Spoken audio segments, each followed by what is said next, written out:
Bonjour, c'est Rémi. Alors, j'ai encore des questions. Une que je me pose tout de suite. Vous dites dans votre message que votre première fille a fait l'école à la maison et ensuite vous l'avez remise dans l'établissement scolaire pour la sixième. Pourquoi n'était pas continuée à la maison? Ça, on nous pose très souvent cette question qui a l'air de perturber beaucoup le public. Parce qu'elle a eu envie. Elle voulait voir des copines. Et puis après, au bout d'un an, elle est revenue. Parce que finalement, l'école, c'était pas ça. Est-ce plus difficile à gérer pour les parents? Non. Qu'en a-t-il été pour vos autres enfants? Ben non. Eux, ils ont préféré rester à la maison.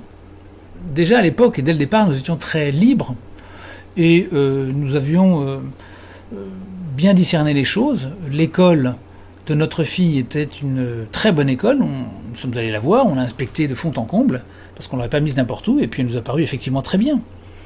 Et ça s'est bien passé de notre point de vue, mais Victoire a décidé de rentrer finalement au bout d'un an. Bon voilà, vous verrez, ça fait partie des choses qui peuvent arriver et on les gère très bien, en toute liberté. On n'est pas obligé de faire que l'école à la maison ou que de l'école. C'est en fonction des circonstances et du discernement que vous avez les choses.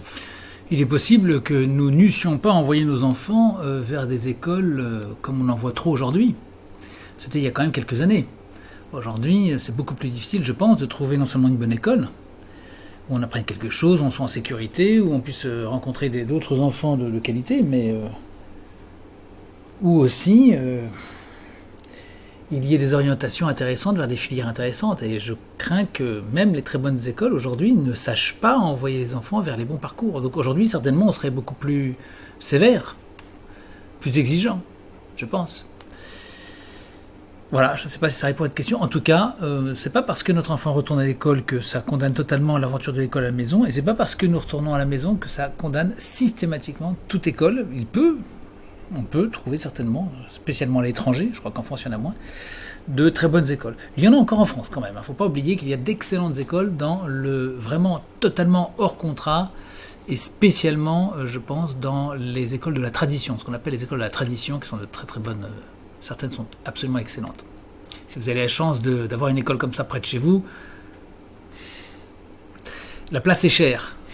Et si vous voulez vraiment faire l'école à la maison, à ce moment-là, vous pouvez échanger de maison avec quelqu'un, vous déménagez et vous louez ou vendez votre maison à quelqu'un qui voudrait venir près de cette école. Vous pourriez le vendre cher parce que c'est très très demandé comme emplacement. Voilà, à très bientôt.